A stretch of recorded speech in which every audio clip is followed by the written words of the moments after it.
What's going on, everyone, and welcome to the Knightsman channel. What we got today is we have the PlayStation 5 versus the Xbox Series X. We have this the specs here on the screen, and we're just going to be going through it at like a slow little pace here. We're just going to be looking at it from a normal person like myself, where I don't really view myself as tech savvy. So we're going to see what the average ordinary person thinks about what we've seen against these two consoles.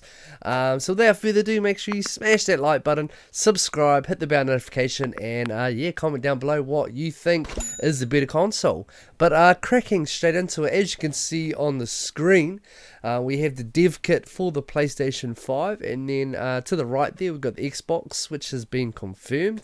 Looking pretty snazzy, by the way, Xbox. I've always, been a little bit of a man that likes the PlayStation, but I have gone on a path where I did prefer the Xbox 360 there for a little bit, and then I transitioned back to the PlayStation 4. So it's a little bit of background about, I guess, my console lifespan. As you can say, I did have the PlayStation 1 and 2 though, and I did have the normal Xbox, so I'm coming at it hopefully with a non-biased view, even though I think I do know what console I'm going to get, but I'll save that to the end. So you might as well watch the whole video, by the way. Cha-ching. Anyway, let's have a look, a little bit of a deep dive into these two consoles. Now, I did do the video for the road to the PlayStation 5, where they did go through the specs, which again went over my head, because I'm not really tech savvy like that. I'm just coming at it more from like just a normal consumer standpoint, I think. So yeah, if you're definitely looking for like just a average person to kind of compare headspaces, then I think this is the man to watch, because the other ones are very good. They know what they're talking about, which is great. So I'm going to be talking on hopefully a little bit of other stuff, which I think tips me to one console rather than the other. So let's just go down here on some of the specs. So we've got the CPU there. Now, looking at the CPU between them, both of them, they both look, I think, very similar in that kind of range. The GPU, which is the teraflops, which again has been a very hot topic over like the power of the unit and stuff like that. We're looking at the PlayStation 5, which has got 10.28 teraflops, and then we have the Xbox, which has 12 teraflops. As you can see on the PlayStation 5, they have 36 CUs, and then the Xbox has 52. Now, if we're looking a little bit down, I mean, like the CPU architect and memory interface, they obviously range a little bit different between the two consoles, and that's the same with the memory bandwidth, but the internal storage again is different the way they're doing it. I know Xbox has the 1 terabyte, which is custom, and then they also have a little port at the back which you can get another custom 1 terabyte little insert off the top of the head. And then obviously with the PlayStation, they do support another slot. So you can see at the bottom there, you can see, I'll come down a little bit, a bit too far. There we go. See down here that the expandable storage is 1 terabyte is a set expansion card, where the PlayStation 5 can support like a different SSD, which is quite interesting. And I know both consoles have kind of gone down different routes here. The Xbox is made, I guess, easier, where you kind of know what one kind of fits in, where the PlayStation, you can kind of get all these different things. So I think for the average consumer that just wants the box, they aren't worried too much about high performance, or they're just the average consumer. I think the Xbox is going to be, in terms of the expandable storage, a little bit easier on the brain compared to the PlayStation's expandable storage. Like the people who are very teched up and know what can get the best out of the PlayStation 5, then they know what ones they're going to get in terms of the PlayStation. But for the average consumer, I think that's going to be a little bit confusing to them as to what one to get, because there's some that you can get that can plug it in and it can obviously disrupt like the power output, that sort of thing. It could have negative effects. So I think, but then again, it's the day and age of the internet. So surely people can obviously look this stuff up and see what one's better suited for the PlayStation. Now the I/O throughput is a big talking point here, so you can see it on the screen. So raw 5.5 gigabytes, and then the typical is 8.9 gigabytes compressed. And then over on the Xbox we have 2.4 raw and 4.8 compressed.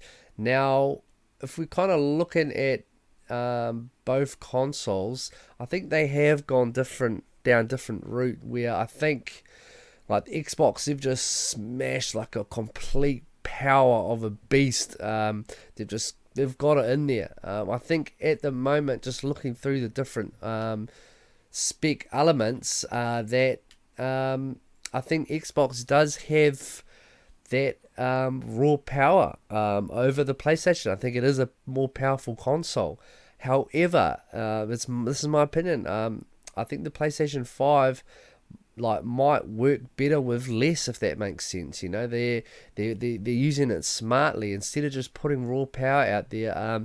They're playing around with the variety and the output and that sort of thing. I think definitely it's going to be faster at loading. If this off the top of my head too, I think it's going to be faster loading like data, as you can see down here, than the Xbox. So it might be that might be quicker at loading stuff, or bringing up environments or changing, might be a little bit smoother than the Xbox. So I think both different consoles bring a different element to this new generation.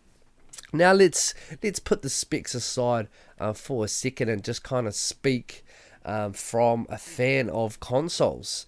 So obviously we haven't seen the look of the PlayStation 5. Obviously that's the dev kit there, but we do have the Xbox.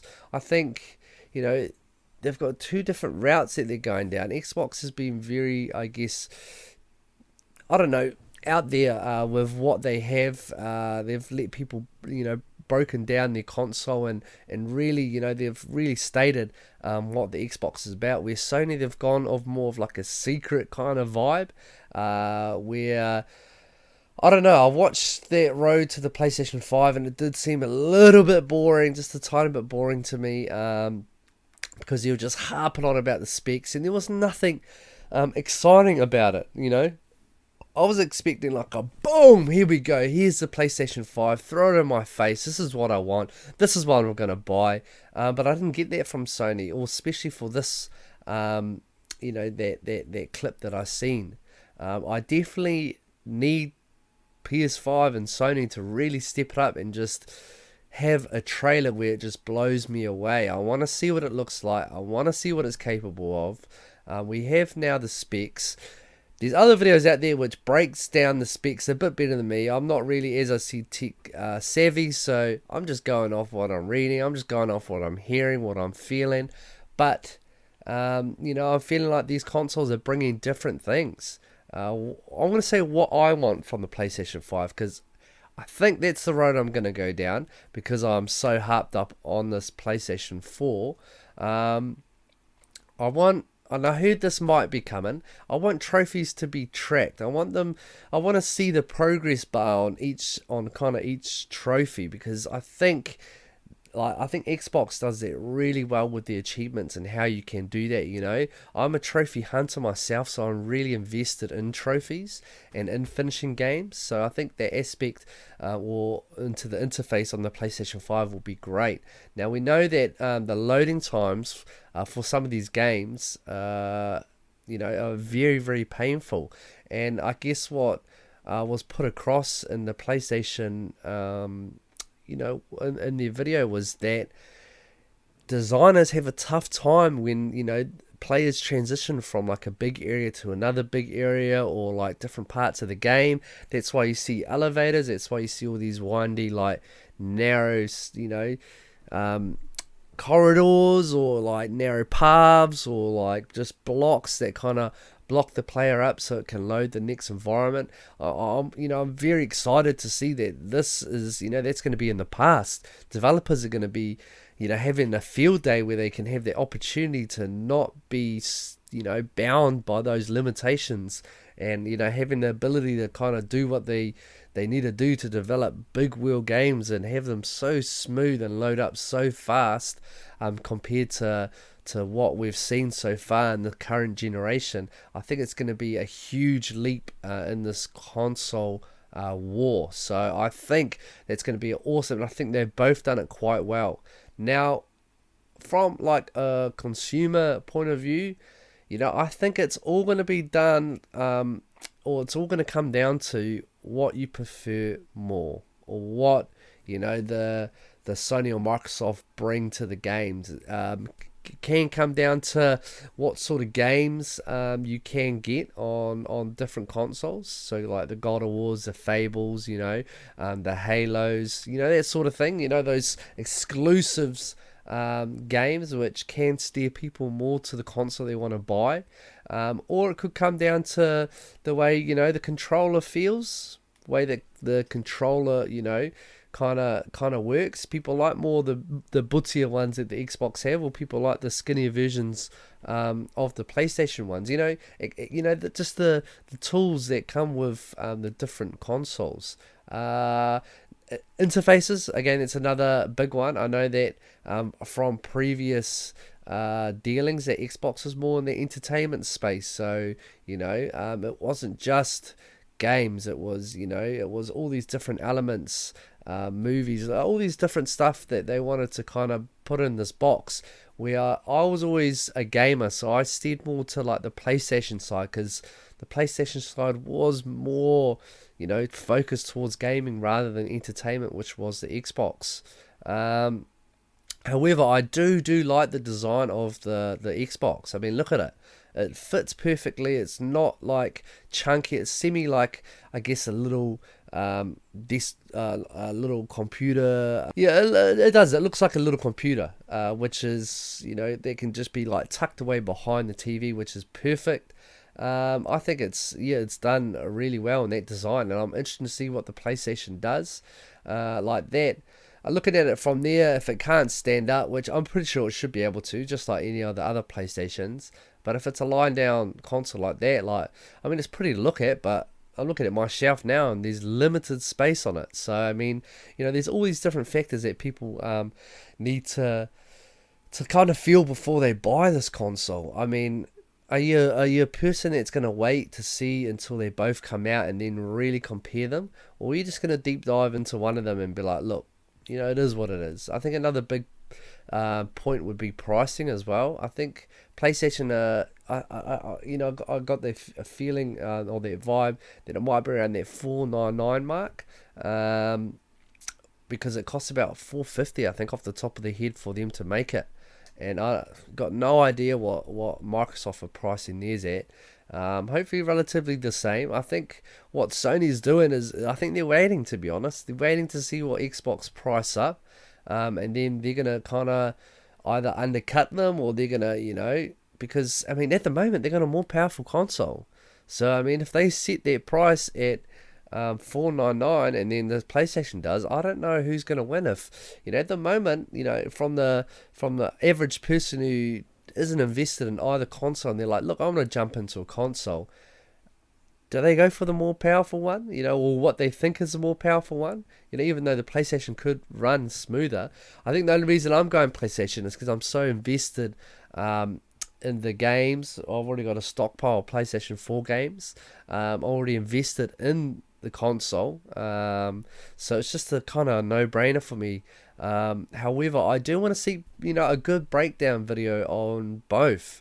I want a video where it's gonna be like, this is a marketing video that's gonna make you buy my console. That's what I'm waiting for. That's what I want. Xbox are touching on it. Sony has done nothing. So Is it building the hype? I don't know. I mean, I think a lot of people get in and see that 10 teraflops when they were talking about 14, they were talking about 13, 12, and it's really come down to the 10. I mean, could they? Could they announce another PlayStation beside it? A more powerful version, which they're gonna smack everyone at right at the end. I don't know. I mean, would I be excited? Yeah. I mean, because you look at, but it's so bad to just look at the teraflops when this console could bring different aspects to what the Xbox is bringing. Like, I know they're fully invested in the audio aspect of it as well, which would be very interesting. So with microphones, you definitely get a much more, well, I would like to say better experience, or unless you have surround sound, or those stereotype of setup where you can get that.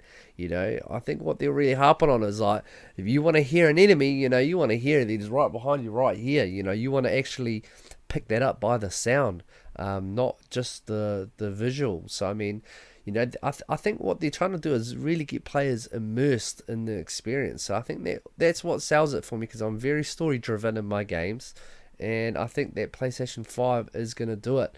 Now, the big question is if they do bring out a second more expensive console, is that what I'm going to buy over this one? 100%. I mean, I'm not really worry too much on the price, to be honest. From me, I'm just the average, I don't mind spending a one-off, whatever it costs, for the more powerful console. Definitely get it, because I'm invested into the consoles. But yeah, people have always given me the question of, why don't you just buy two, both of them, and just kind of flick between the both? Nah, see, I'm not really, not too invested like that, because I love trophies, as I said before, so that's why it just makes sense for me to stick with the console that I kind of am invested into, if that makes sense. But, that doesn't cut off the feeling of I could be swayed over across to the dark side, which is the Xbox. Well, at the moment, there's more information, there's more build up on it. I know that the audiences are completely different as well from the Xbox to the PlayStation. The PlayStation have a huge audience built up already, and you could tell that by their posts and how much likes and how much views they have compared to the Xbox. But that doesn't mean like the Xbox is not the better console. It could be. We don't know yet. This is very early, and I'm just stressing this. And this is just like just a convo, just a topic. I'm just chatting here. I'm just releasing all the things that are in my mind and what I'm expecting. But I'm expecting the consoles, either one of them, to just be so fluent, so quick to load. Where I did see a video on the Xbox how you can play multiple games and pick straight back up to where you left off, which is pretty amazing. I hope that the PlayStation can do this, because that's I guess a very unique aspect to that. Because at the moment you're closing down these games to play another one and you're losing your spots. I mean, it's a very good little idea, and we'll see what the PlayStation 5 has in store. But as a game, when it comes to that summer 2020, I wanna see more, so it can sway my decision either way. I think that's important, is to really keep deep diving into all these different videos and everything that's popping up with these two consoles, because it's like I say, it's like building the layers up and up. You really want to get a clear visual image on what you're buying, on what you're expecting in terms of performance and whatnot. But don't be fooled by the specs. You take it I'm a person that takes it at face value, and that's what I'm going to do. I want to see how they kind of sell it to me when they bring out those marketing videos, which they surely will do closer to the time. But yeah, I mean, that's what it is. This is a chat, and hopefully you've enjoyed it. Those are my kind of views at the moment on the consoles. I'm definitely going to go for the PlayStation 5, but I want Xbox to keep doing what they're doing, because I'm slowly just peeping over the fence at it and being like, okay, they're bringing it, and I like it. Competition's healthy, it keeps the PlayStation honest, to be honest. Oh, you like that? But yeah, no, I think we're in an all right space at the moment, and we're just gonna take it easy and kind of feel the vibes on both consoles and see where we go. But yeah, all good. Sony, I'm expecting a lot more. I want a marketing video. I want to see what it looks like. I want to know the price. I want to know a little bit deeper into what it can do. Don't give me a spec spiel and bore me to death. Give me something real. Give me some hype. Because at the moment you're very quiet. I don't like it. And I want more info because I want to make my final decision. But apart from that, hopefully you've enjoyed this video, this little rant, this little, comparison of the two consoles. And yeah, just comment down below what you reckon, what you think's a better console, what you're going to buy. Let's get that convo going. But I think we're pretty positive at the moment, knowing that both consoles are definitely going to be in that generational leap, which is awesome. I'm excited. I'm definitely buying a console no matter what. So we'll see if Xbox can sway me a little bit more, but we'll go with the flow. But apart from that, make sure you smash that like button, hit the subscribe button. You might as well join the Knightsman family. It's what it's about. Big year 2020. And yeah, hit that bell notification and definitely comment down below. But apart from that, thank you for watching. That's our little comparison. We'll see if there's any more videos that we can do some reactions on. So that's us. Have a safe journey in this world. Hopefully we can get through this virus as well, the coronavirus. So blessings out there to all the family and friends of all the Knightsmen. And stay safe. And yeah, hopefully enjoy this content. So thank you. Cha-ching.